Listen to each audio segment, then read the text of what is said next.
Hari Om, Namaste. Welcome to the second in our video series explaining the meanings of Vishnu Sahasranama Stotram, or the 1,000 names of Lord Vishnu. We will just begin with our prayer. Om Shuklam Bharadaram Vishnum Shashivarnam Chaturbhujam Prasannavadanam Dhyayet Sarva Vignopashantaye. So today I will be taking the first stanza of the Vishnu Sahasranama and explaining the names in that stanza. So before explanation, let us chant the first stanza together. Om viśvaṃ viśṇurvaṣaṭkāro bhūtabhavyabhavatprabhuḥ bhūtakṛdbhūtabhṛdbhāvo bhūtātmā bhūtabhāvanaḥ. So the first name that is said here is viśvaṃ. Viśvaṃ literally means the one who is manifest as this whole universe. So it brings in the idea of Ishvara, the Lord, as both the maker and material for this universe. He pervades this universe in the form of various orders. We shall see that in some other names coming up. He is the Lord who is also responsible for the origination, the preservation, and the dissolution of this universe, Vishvaṃ. Vishvaṃ in Sanskrit actually means Vividha Pratyaya Gamyam. Vividha Pratyaya Gamyam is anything understood through varieties of cognitions, anything perceptible or imperceptible, all smells, sounds, sights, tastes, touches, etc., all that is known and grasped by thoughts. So that includes this whole universe of names and forms and the thought world itself, all covered by Vishvaṃ, all encompassed by Vishvaṃ, swallowed by the Lord himself, Vishvaṃ. Vishvaha comes from the Sanskrit root to enter, vish, to enter, vishati iti Vishvaṃ. So Brahman, consciousness, called Vishvaha, has as though entered into this universe and inheres all the effects as the cause inheres all the effects.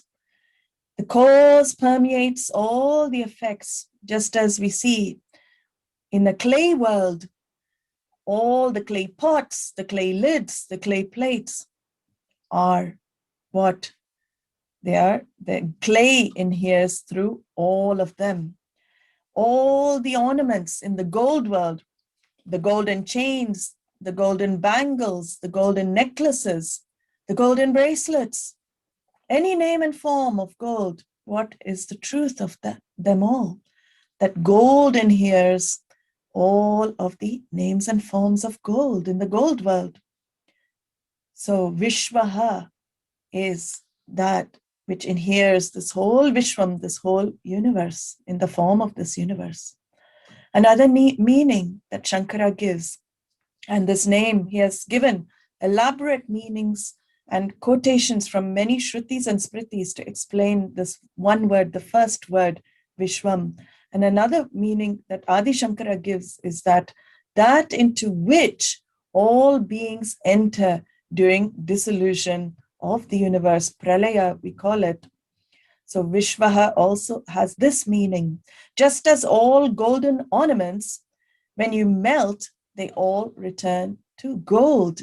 There is gold alone that remains. But the ornaments are not destroyed. That is the beauty. The ornaments are all in potential form in the gold. So in the same way, the universe resolves into potential form, into that Vishvaha, the Lord.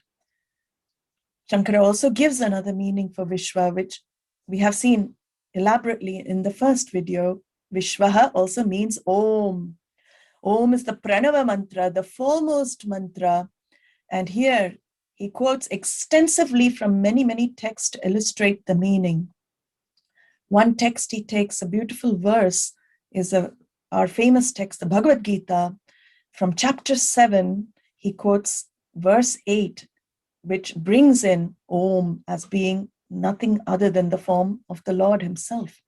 So he says, the Lord says here, Rasoham apsu kaunteya prabhasmi shashi suryayoho pranavas sarva vedeshu shabdah ke paurusham drishu.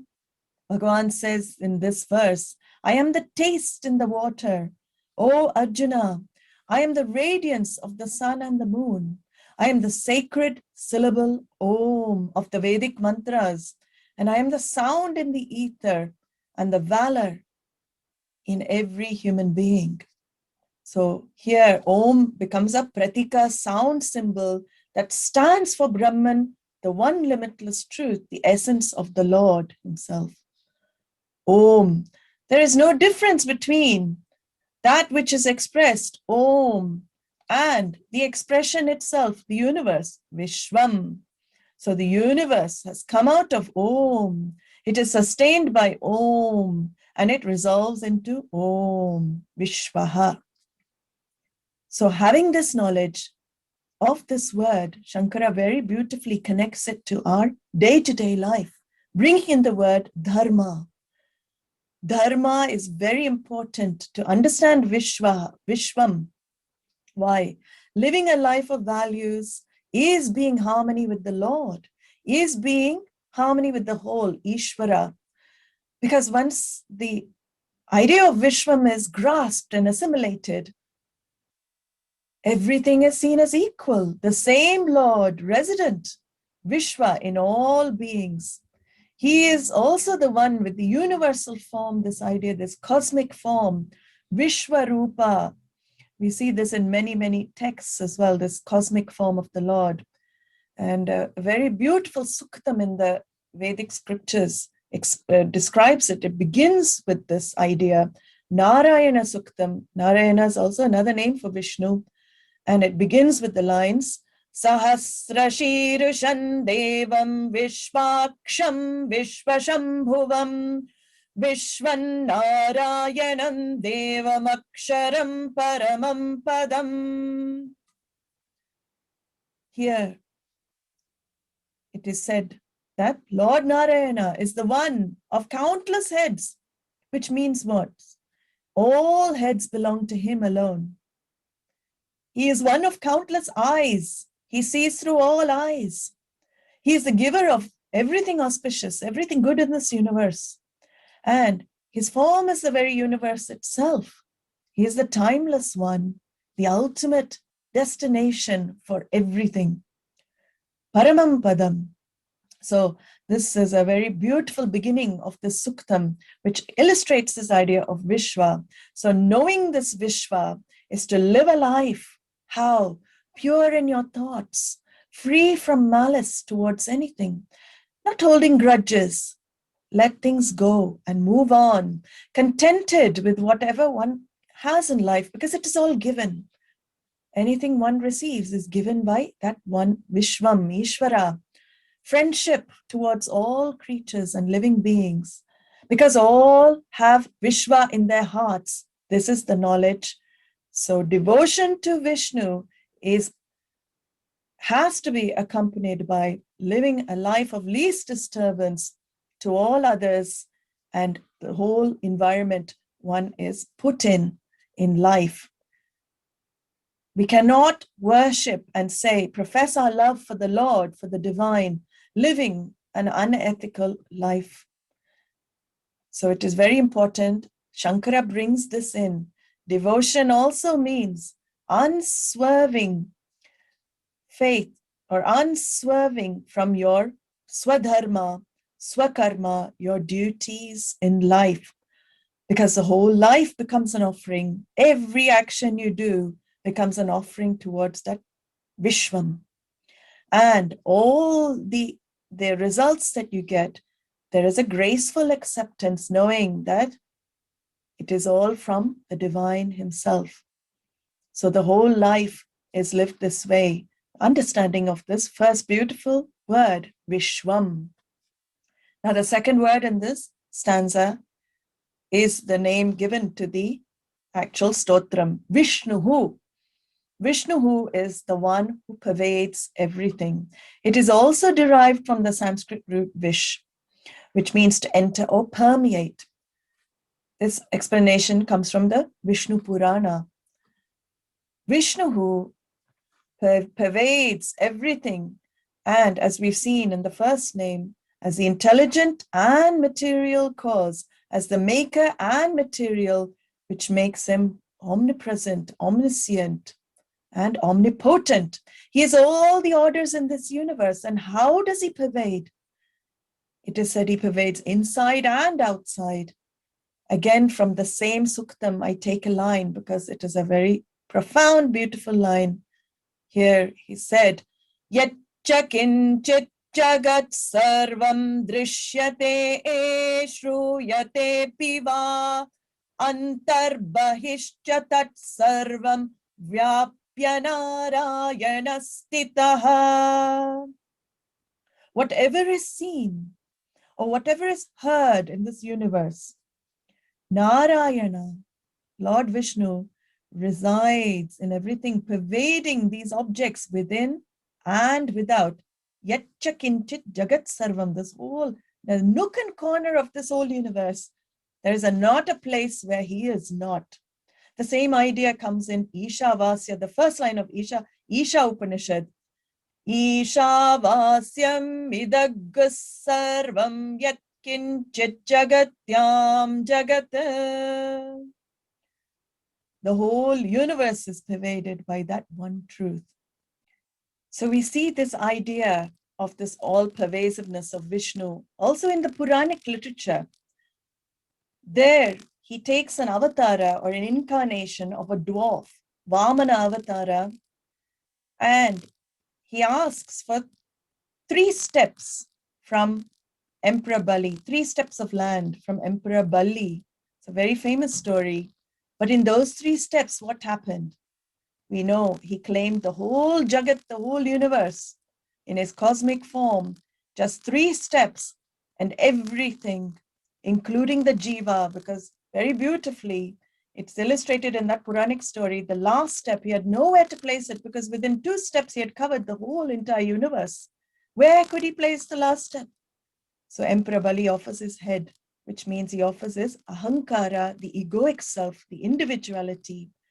And Bhagavan places his foot on his head, which is very symbolic because ahankara, our individuality also is included in Vishnu. He very much pervades us there also. He is in all. So this is the second name. The third name in this stanza is Vaṣaṭkāraha, which is a technical term. It means he is invoked, the Lord, through the sound Vaṣat in a yajna.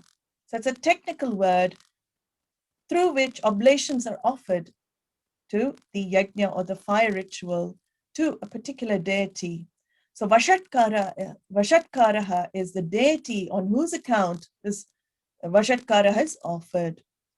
And after saying Vaṣat, usually one says, Idam na mama. This is no longer mine. How wonderful to actually say it and express it. In fact, the truth is, all is Vaṣaṭkāraha's anyway. It belongs to Lord Vishnu. Everything in this world is just given. He can take back anything at any time. It is also said in the scriptures, Yajño vai Vishnuhu, which means the very fire offering itself, the very yajna itself is Vishnuhu. It is not just the offering, the very fire ritual is Vishnu. And why is that important? Because this is what connects, this Vaṣat, connects the karma, the offering, the action, to the karma phala, to the result. Vishnu, Lord Vishnu is the one who connects. The order of karma and dharma are brought in here. So he is seen in the form of karma phaladata, the giver of the results of action. Shankara quotes a shloka from Vishnu Smriti in this particular name, and he explains various sounds for ritualistic practices, Vaṣat being one of them. He says, in that shloka it is said, May that Vishnu be blessed with me. That Vishnu, the one who is worshipped with the two-syllabled Vashat. So Vaṣaṭkāro is another name for Lord Vishnu. The fourth name for Bhagavan given is bhūtabhavyabhavatprabhuḥ, which means he is the Lord of time, past, present, and future. He is not bound by time, yet he's the Lord of time. He creates, sustains, and withdraws this universe unto himself within time, yet he is untouched by time. Time itself is a product. Space itself is a product. So he is beyond, he transcends both. At the same time, he inheres both. So Lord is not bothered by the past. He is not worried for the future because he always was. He always is, and he always will be. He did not come into existence. He is very much present in the present. His existence is absolute, independent of anything and everything, which makes him self-shining, self-existent. Time itself is nothing but the Lord, but his essence is timeless. His essence is limitless consciousness. And this name explains that. The fifth name given to Bhagavan is bhūtakṛd. He is the creator and dissolver. Bhūtakṛd brings in both ideas. He is the creator and dissolver of all beings in this universe. So in the form of Brahmaji, Brahmaji is the creator. The Bhagavan seen in the form of creator is given the name Brahmaji. He creates all beings using the Rajas quality. So there are three qualities that we know, we have heard of, Sattva, Rajas, Tamas, which inhere this whole universe.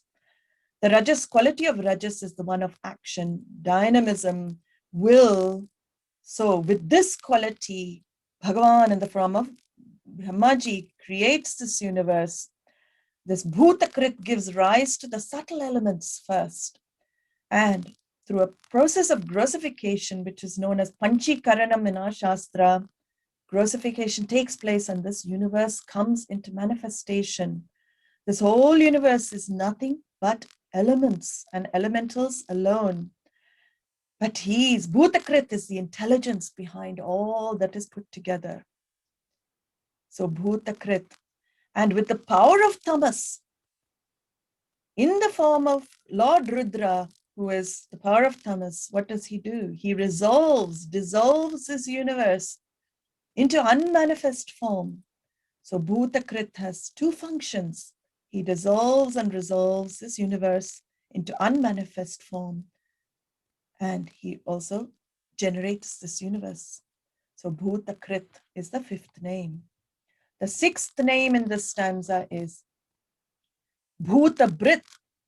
So he doesn't only have the function of creation and dissolution. Bhūtabhavyabhavatprabhuḥ means the interim period. What happens? He is the sustainer of all beings. Bhūtāni bibharti iti bhūtabhavyabhavatprabhuḥ. He is the one who sustains. And how does he sustain everything? How does he sustain all beings? With this sattva quality. The sattvika aspect he sustains. So Rajas is the cause for creation. Tamas is the cause for dissolution. And the sattva quality, with the sattva quality, he preserves this universe. And how? Through various orders, through the natural cycles, all the laws governing this universe are sustained by bhūtabhavyabhavatprabhuḥ. So the physical order, biological order, chemical order, anything you see which makes the universe function as it does. What is the order that holds the planets in their orbits? What is the order that makes the planets revolve around the sun? That is bhūtabhavyabhavatprabhuḥ, sustenance of bhūtabhavyabhavatprabhuḥ. So another very beautiful name given to the Lord. Bhavaha. He is absolute existence. Bhavaha means Satchidananda, existence, consciousness, and limitless happiness. This Satchitananda, this Bhava, absolute existence, lends existence to everything else. The whole Jagat universe borrows existence from Bhavaha, from this Lord. It comes from the Sanskrit root, bhū-sattayam, which means to exist or to be. So the Lord, as we have seen, is timeless. So he always exists. He did not appear in time. Time is in him. Time exists in him. And because time exists in him and he's timeless, he is not subject to any changes either. The whole universe is subject to sixfold changes. Shat vikaras, they're known. Asti is, jayate grows, jayate is born, vardate grows, viparinamate changes, transforms, apakshiyate declines, and finally vinashyati, it is destroyed, it disappears. But he is the one who is not subject to the Shatvikaras. He is not subject to any of these changes. He is Bhavaha, existence itself. He is the one thing also not subject to objectification. Everything in the universe draws existence from him alone. The eighth name, bhūtātmā, another very beautiful name given to the Lord, which means he is the self of all. He is in the form, very form of all beings in this universe. Bhutanam atma iti bhūtātmā. He is antaryami, the inner controller, indweller of everything, of all beings. From inside he prompts, from inside he guides. How does the bird know to migrate thousands of miles to go to another place? How does the seed know how what tree will come out from it? How does anything function? From within, he is the bhūtātmā, he is the essence. He guides everything from within. All, in fact, are just instrumental in this whole drama, which is run by Ishvara. Bhutas also are the elements. So bhutas, it means akasha, space, vayu, air, agni, fire, apaha, waters, and prithvi, the earth. So he is the basis, very basis for the elements and the elementals in creation. Bhūtātmā. And finally, the last word in this stanza, bhūtabhavyabhavatprabhuḥ. He is the generator and nourisher of all life. He generates and nourishes all beings. How? Look at the place we're in. We're in the greatest 7-star hotel on this planet. All that is necessary to survive has been provided. He nourishes us in this way. Everything we need, he provides. And how does he provide? You can see behind me in this picture. Is he doing any action? No, he's simply resting, closing his eyes on the cosmic ocean, resting. And that is a very beautiful symbolism in our Shastra, because he doesn't need to do anything to nourish the universe. He doesn't need to do anything to generate life. His mere presence, the whole universe comes alive. It is a very beautiful imagery. By his mere presence, everything functions in this whole universe. All the orders, by his mere presence, function. Just as the sunlight doesn't do anything. The sun does not do anything to shine. The sun does not do anything to provide heat and light. His mere presence brings life to this planet. In the same way, Bhagavan, Vishnu, by his mere presence, brings life to this whole universe and even to the sun itself. In Taittiriya Upanishad, there is a very wonderful line where this idea is depicted in a very, very unusual way. There it is said, Bishasmadvatah pavate, Bisho deti suryaha, Bishasmadagnischendrascha, Mrityardhavati panchama iti. There it is said that Out of fear of that Lord, the wind blows. Out of fear of that Lord, the sun regularly rises and sets, which means it performs its function. Out of fear of him, fire behaves as it should. And out of fear of him, even the Lord of Death and Indra, the king of heaven, perform their respective duties. Now, this is the idea. It is not fear as such. It is his mere presence makes everything function in this universe. All the functionaries get their power from the one Lord. So Lord Vishnu in this stanza is shown as the divine architect of this whole universe, because he knows every structure in and out, being all pervasive. He also leaves his signature on all things, on the patterns, the cycles that keep this whole universe sustained. And it's very beautiful to see this even in our science. It is in something called the golden ratio, which is a mathematical relationship. It is sometimes referred to, the golden ratio, as the divine proportion. Because of its frequency in the natural world, it is seen in so many things, even on the number of petals on flowers, the golden ratio is present. The seeds of a sunflower, the golden ratio is present. Pine cones, the golden ratio is present. Seashells as well. There you find the golden ratio. Even vegetables such as cauliflower, the golden ratio is present. And what is this? It is the Lord's signature. It is his way of saying there's an intelligence behind all this that's put together. It is not arbitrary, this creation. It is Bhagavan who has, in the form of all these names, put his blueprint on this, in this universe. It is his alone, and he is in it alone.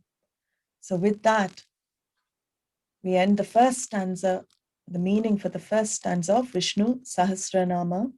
In the next video, we will take the second stanza and the meaning.